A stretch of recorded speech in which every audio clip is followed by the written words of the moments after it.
me ask you about some of the decisions that you worked with President Trump on, and the whole team did.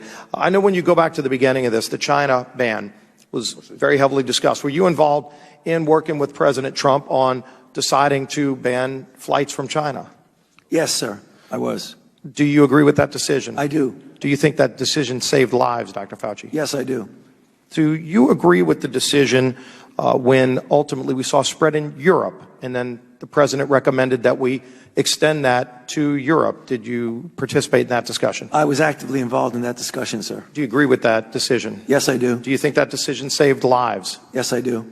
Eventually, then we saw the United Kingdom have an outbreak, and there had to be a tough decision made. Do we extend that to the United Kingdom? Were you part of that decision? I was. And do you agree with that decision as well? I do. Did that decision save lives? Yes, it did.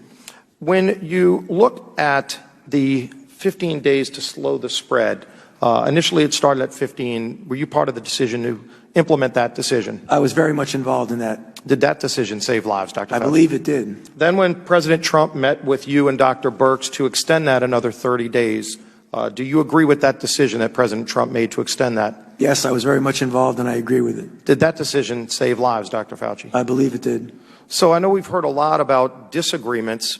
Clearly, there are many decisions made. In fact, there are many very internationally respected doctors that are involved in each of those decisions. Is that correct? Yes. By and large, would you say that you and President Trump have been in agreement on most of those decisions? We were in agreement on virtually all of them.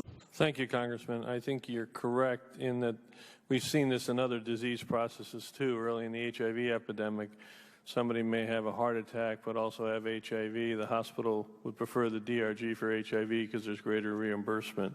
So I do think there's some reality to that. When it comes to death reporting, though, I mean, ultimately it's how the physician defines it in the death certificate.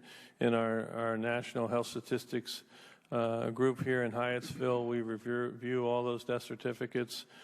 So I think it's probably less operable in the cause of death, although I won't say there are not some cases. I do think, though, when it comes to hospital reimbursement issues for individuals that get discharged,